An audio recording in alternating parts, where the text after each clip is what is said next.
പ്രശസ്ത നിരൂപകനും എഴുത്തുകാരനുമായ professor MK. സാനുവിന് വിട നൽകാൻ കേരളം. സംസ്കാരം ഔദ്യോഗിക ബഹുമതികളോടെ വൈകിട്ട് 5-ന് കൊച്ചി രവിപുരം ശ്മശാനത്തിൽ നടക്കും. രാവിലെ 9 മണി മുതൽ 10 വരെ വീട്ടിലും തുടർന്ന് എറണാകുളം ടൗൺ ഹാളിലും പൊതുദർശനം. മുഖ്യമന്ത്രി ടൗൺ ഹാളിലെത്തി ആദരാഞ്ജലി അർപ്പിക്കും. നിതിൻ അംബുജൻ കൊച്ചി അമൃത ആശുപത്രിയിൽ നിന്ന് വിശദാംശങ്ങളുമായി ചേരുകയാണ്. നിതിൻ, എപ്പോഴാണ് പൊതുദർശനം ആരംഭിക്കുക? ഇപ്പോൾ ആശുപത്രിയിൽ നിന്നുള്ള വിവരങ്ങൾ എന്തൊക്കെയാണ്?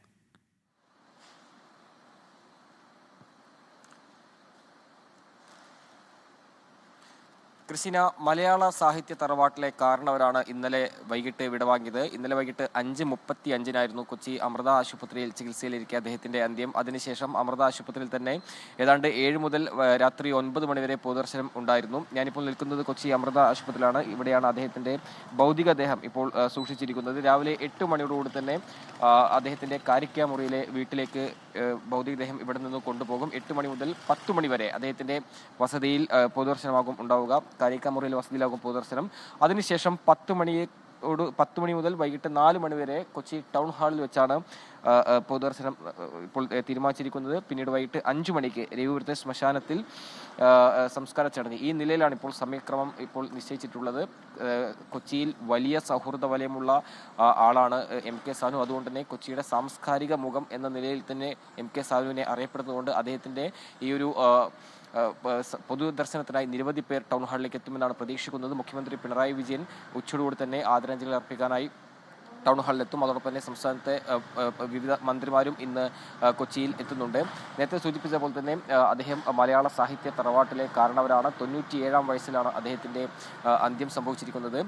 കഴിഞ്ഞ മാസം 25-ന് അദ്ദേഹത്തിന്റെ വീട്ടിലെ ശുചിമുറിയിൽ വീണതിനെ തുടർന്ന് പിന്നീട് കൊച്ചി അമൃത ആശുപത്രിയിൽ ചികിത്സയിൽ തേടുകയായിരുന്നു. അതിനുശേഷം ന്യൂമോണിയ ഉൾപ്പെടെ ബാധിച്ചു. പിന്നീട് ജീവിതത്തിലേക്ക് തിരികെ എത്താൻ കഴിഞ്ഞില്ല. നമുക്കറിയാം, പല ഘട്ടങ്ങളിലും അദ്ദേഹത്തിന്റെ ആരോഗ്യ പ്രശ്നമുണ്ടെങ്കിലും അദ്ദേഹം ജീവിതത്തിലേക്ക് തിരിച്ചു വരുമെന്ന് പ്രതീക്ഷിച്ചിരുന്നു. പക്ഷേ ഡോക്ടേഴ്സ് ഉൾപ്പെടെ കഴിഞ്ഞ ദിവസങ്ങളൊക്കെ തന്നെ നൽകിയ മെഡിക്കൽ ബുള്ളറ്റിൽ വ്യക്തമാക്കിയത് അദ്ദേഹത്തിന്റെ ആരോഗ്യനില ഗുരുതരമായി തുടരുന്നതെന്നാണ്. ഇന്നലെ വൈകിട്ട് 5:35-നാണ് അദ്ദേഹത്തിന്റെ അന്ത്യം സംഭവിച്ചത്. കൊച്ചിയുടെ സാംസ്കാരിക മുഖമായിരുന്നു. വാർദ്ധക്യത്തിലും അദ്ദേഹം കൊച്ചിയുടെ സാംസ്കാരിക വേദികളിൽ എപ്പോഴും സജീവമായിരുന്നു. അദ്ദേഹത്തിന്റെ നിലപാടുകൾ പറയാനും അതോടൊപ്പം തന്നെ 97-ാം വയസ്സിലും അദ്ദേഹം രാഷ്ട്രീയ നിലപാട് പറഞ്ഞതിൽ ഒട്ടും മടി കാണിച്ചില്ല. അങ്ങനെ സാഹിത്യരംഗത്തും അതോടൊപ്പം കൊച്ചിയുടെ സാംസ്കാരിക രംഗത്തും നിറഞ്ഞ വ്യക്തിത്വം. മഹാരാജാസിലാണെങ്കിൽ വലിയ സൗഹൃദ വലയമുണ്ട്. അദ്ദേഹത്തിന്റെ നിരവധി പേരുടെ അധ്യാപകൻ എന്ന നിലയിൽ തന്നെ അറിയപ്പെട്ടതുകൊണ്ട് തന്നെ നിരവധി ആളുകളാണ് ഇന്ന് പൊതുദർശനത്തിനായി അദ്ദേഹത്തിന്റെ ഈ ടൗൺ ഹാളിലേക്ക് എത്തുമെന്ന് പ്രതീക്ഷിക്കുന്നത്. അങ്ങനെ അക്ഷരങ്ങളുടെയും അതോടൊപ്പം തന്നെ തലമുറകളുടെ ഒരു ഗുരുനാഥൻ എന്ന നിലയിൽ തന്നെയാണ് എം.കെ. സാനു ഇപ്പോൾ വിടവാങ്ങുമ്പോൾ നമുക്കെല്ലാം തന്നെ ഓർത്തെടുക്കാൻ കഴിയുന്നത്. എന്തായാലും രാവിലെ 8 മണിയോട് തന്നെ കൊച്ചി അമൃത ആശുപത്രിയിൽ നിന്ന് അദ്ദേഹത്തിന്റെ ഭൗതികദേഹം വീട്ടിലേക്ക് കൊണ്ടുപോകും. പിന്നീട് വീട്ടിലും അതിനുശേഷം 10 മണി മുതൽ വൈകിട്ട് 4 മണി വരെ ടൗൺ ഹാളിലുമാണ് പൊതുദർശനം നിശ്ചയിച്ചിരിക്കുന്നത്. ഏതാണ്ട് 5 മണിയോട് തന്നെ രവിപുരം ശ്മശാനത്തിൽ സംസ്കാര ചടങ്ങ് നടത്തും. ഈ നിലയിലാണ് ഇപ്പോൾ സമയക്രമമെല്ലാം തന്നെ നിശ്ചയിച്ചിട്ടുള്ളത്. നിതിൻ അംബുജനാണ് കൊച്ചി അമൃത ആശുപത്രിയിൽ നിന്ന് വിശദാംശങ്ങൾ നൽകിക്കൊണ്ടിരിക്കുന്നത്. നിതിൻ, കേരളത്തിന്റെ സാംസ്കാരിക രാഷ്ട്രീയ ഭൂമികയിലൊക്കെ വ്യക്തിമുദ്ര പതിപ്പിച്ചയാളാണ് സാനുമാഷ്. ഒപ്പം തന്നെ സാനുമാഷിനെ നമ്മൾ ഏറ്റവും അടുത്തറിയുന്നത് മഹാരാജാസ് കോളേജിലെ പ്രിയപ്പെട്ട അധ്യാപകനായിട്ടാണ്. അദ്ദേഹത്തിന്റെ ശിഷ്യരായിട്ട് നമ്മുടെ മലയാളികൾ ലോകത്തിന്റെ പല ഭാഗത്ത് ഉന്നതിയിലെത്തിയ പലരുമുണ്ട്. അതുകൊണ്ട് തന്നെ ഈ ശിഷ്യഗണങ്ങളിൽ നിരവധി പേര് ഇന്നവിടെ എത്തിച്ചേരുമെന്നാണല്ലോ കരുതുന്നത്.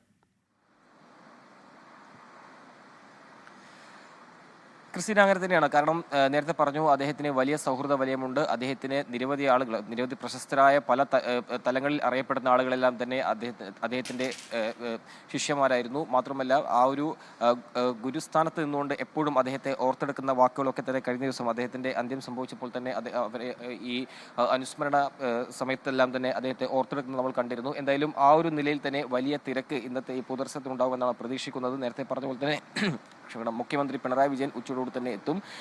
രാഷ്ട്രീയ സാമൂഹ്യ രംഗത്ത് പ്രത്യേകിച്ചും വിവിധ രാഷ്ട്രീയ പാർട്ടി നേതാക്കളുമായി, എല്ലാ രാഷ്ട്രീയ പാർട്ടി നേതാക്കളുമായി ഒരേപോലെ സൗഹൃദ ബന്ധം പുലർത്തിയിരുന്ന ഒരു ആളാണ് എം.കെ. സാനു. 1987 അദ്ദേഹം ഇടത് സ്വതന്ത്രനായി എറണാകുളത്ത് നിന്ന് വിജയിച്ചെങ്കിലും പിന്നീട് അധികം വൈകാതെ 91-ൽ പിന്നീട് അദ്ദേഹം സജീവ രാഷ്ട്രീയ പ്രവർത്തനത്തിൽ ഉണ്ടായിരുന്നില്ല. EMSന്റെ നിർബന്ധപ്രകാരമായിരുന്നു അന്ന് സ്ഥാനാർത്ഥിയെ മത്സരിച്ചത്. പിന്നീട് തന്റെ മേഖല സാഹിത്യമാണെന്ന് പ്രഖ്യാപിച്ചുകൊണ്ട് രാഷ്ട്രീയത്തിൽ നിന്ന് പൊതുമണ്ഡലത്തിൽ നിന്ന് മാറി സാഹിത്യരംഗത്ത് പിന്നീട് സജീവമാകുകയും ഉണ്ടാവുകയായിരുന്നു ചെയ്തു. പക്ഷേ സാഹിത്യരംഗത്തും സജീവമാകുമ്പോൾ തൻ്റെ നിലപാടുകൾ പറയാൻ അദ്ദേഹം ഒട്ടും മടി കാണിച്ചില്ല. അതുകൊണ്ട് തന്നെ ഇടതുപക്ഷ സഹയാത്രികർക്ക് പോലും എല്ലാ രാഷ്ട്രീയ കക്ഷിഭേദമില്ലാതെ ഒരു ബന്ധം അദ്ദേഹത്തിന് ഉണ്ടായിരുന്നു. നേരത്തെ പറഞ്ഞു മഹാരാജാസ് കോളേജും അതോടൊപ്പം തന്നെ സംസ്ഥാനത്തെ വിവിധ കോളേജുകളിലും അധ്യാപകനായിരുന്നു.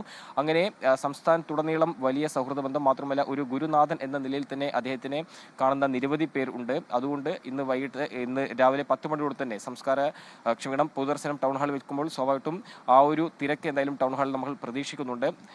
വൈകിട്ട് 4 മണി വരെയാണ് പൊതുദർശനം ഉണ്ടാവുക. അതിനുശേഷം 5 മണിക്കാണ് സംസ്കാര ചടങ്ങ് രവിപുരം ശ്മശാനത്തിൽ നടക്കുക. ക്രിസ്റ്റീന. ശരി, നിതിൻ അംബുജനാണ് കൊച്ചിയിലെ അമൃത ആശുപത്രിയിൽ നിന്ന് വിശദാംശങ്ങൾ നൽകിയത്.